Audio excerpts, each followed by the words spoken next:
Spider-Man Homecoming stars Tom Holland and Micheal Keaton and is directed by John Watts. It is a story about Spider-Man basically trying to find his place in this world of emerging superheroes and people with powers like the Avengers and people like that. You know, he wants to become an Avenger, but of course Tony Stark, who kind of plays his mentor figure in this, basically thinks that he's not ready, and it's kind of his journey, how he'll fit into this world when Micheal Keaton's character, the Vulture, kind of starts causing problems, doing illegal things and everything like that. So overall, being a superhero movie, it's full of exciting action, which I think was really well done. I think it was well edited, and there was a lot of tension in those scenes. There wasn't any lack of tension in this movie, which I really appreciated. And even some scenes that didn't have any action in it, just between the characters and their dialogue, created a lot of kind of tense situations, which was nice and a nice balance to the humor in this movie. Now, there is no lack of humor in this movie. If you saw Captain America Civil War and you saw the sequence with Spider-Man, you know that he's going to have a lot of quips, a lot of like little humorous elements in this. And the feel of the humor in this is similar to, I'd say, Guardians of the Galaxy, sort of, where all the characters are making like little jokes or they do something a little bit funny. Just little bits and pieces of situational humor kind of put into every scene. I did feel that most of the humor kind of went to that line of going overboard, but didn't really cross the line for me too many times. Sometimes they would just keep on going with a joke and it would just take up running time of the movie, where I would just want them to kind of move on from the joke. You know, it's funny the first time, but just move on from it and get on with the movie. Not to say that the humor didn't fit with the characters and the film and the themes that they were going for. It did. I just feel like there was a little bit too much of it. And there's a really awesome Ferris Bueller reference in this that got a lot of laughs. But the humor was fairly consistent with the type of humor that they used, because obviously Spider-Man is a really witty superhero. He always cracks jokes when he's fighting, which he did in this movie, but I felt like he was cracking more jokes, or more jokes were happening while he was Peter Parker as opposed to when he was Spider-Man. I felt like they should have put a little bit more of his wit into the Spider-Man character during those action sequences. And the movie knew when to get serious. Spider-Man knew when he needed to get serious. When things were starting to get out of his control, he would stop cracking as many jokes. And there was quite a few times where things got out of hand for him, which is one of the themes in this movie, is that obviously Spider-Man is fairly inexperienced as compared to the rest of the Avengers, especially Iron Man, who's had a lot more experience, at least at this point. And he's kind of mentoring Spider-Man, or Peter Parker, and Peter Parker thinks that, hey, he's ready for the big leagues, he's ready to do more than just take on purse snatchers and bank robbers. So he goes after the Vulture, and has numerous encounters throughout the movie. I liked that aspect in that it wasn't just, you know, the 1, 2, 3 final confrontation with the main bad guy. You know, a lot of movies will have the initial introduction of the hero and the bad guy. They meet, they might fight a little bit, but then they part ways somehow or other. And then they have a final confrontation at the end, a big freaking explosive CG-filled extravaganza at the end. And I appreciated this film took a bit more of a low-key approach to that, and it was appropriate for Spider-Man as a hero, especially at this point in his career. So he makes mistakes, and that's what I appreciate about it. So they know when to be serious, they know when to crack jokes, most of the jokes hit, and when it was tense, it was nice and tense. Nothing really fell extra flat for me.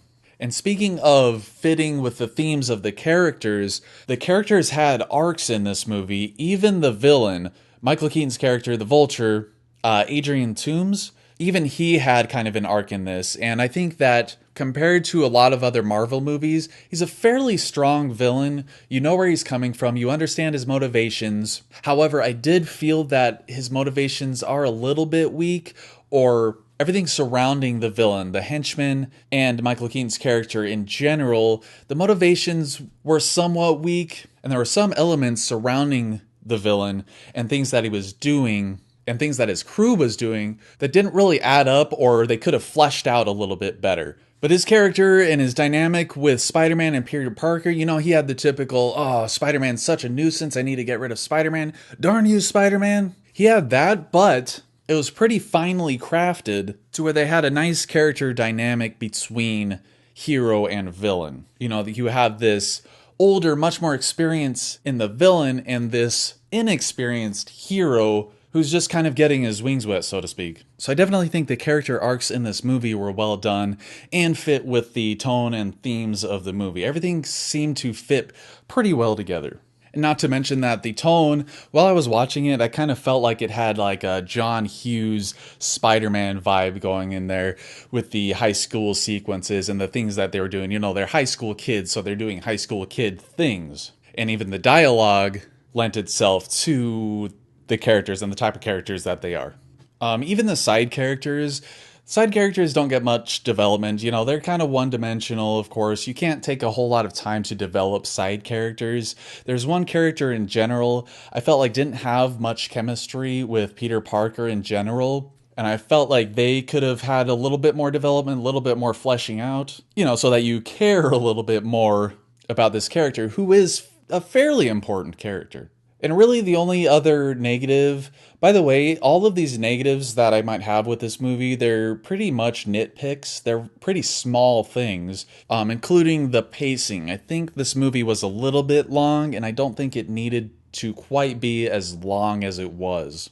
Like I said about the humor, sometimes they would have sequences of humor that just went on a little too long, took up some runtime of the movie, and wasn't entirely necessary for the plot. It was just for overall enjoyment and humor stuff. But overall, for the pacing, I just think the movie overall could have been tightened up just a little bit. Now, obviously, having so many Spider-Man movies, it would be very difficult. You know, we have, oh, it's another Spider-Man movie. It's gonna be dumb. He's gonna be in high school. It's gonna be the same stuff over again. But it felt fresh. Everything about this movie felt fresh. It wasn't an origin story. There's one tiny piece of dialogue where he says he was bitten by a spider. That's the only origin story we get in this movie. Now, this movie is a fresh take on the Spider-Man character. All of the high school elements felt different. Their personalities are consistent with teenagers. You know, they're having their teenage problems. And then on top of that, this kid is Spider-Man. And there's a lot of little details in this movie that are consistent with the tone, the themes, and these characters as a whole, and what this character would do as a high school kid being Spider-Man. And speaking of details, there's a lot of other details in this movie as well. Just little things here and there. You can tell there was a lot of attention to detail here. So even though this is, the sixth Spider-Man movie, it feels different than the other ones, which is probably the biggest positive that this movie could have coming after so many previous films and just now being introduced into the Marvel Cinematic Universe. Basically through Iron Man and Tony Stark, who also has a little bit of a character arc in this movie as well, even though he's not in it that much. So overall, this film is very enjoyable. It's consistent. There's a lot of attention to detail. Very well crafted. I'm going to say that Spider-Man Homecoming is totally boss. Well, thanks everybody for watching. We got a spoiler discussion coming up in the near future. Look forward to that. For Spider-Man Homecoming. I'm definitely going to do more movie reviews in the future, so look forward to those as well. Definitely share the video out. Probably the biggest help to the channel you can do. I really appreciate it. I'll see you later.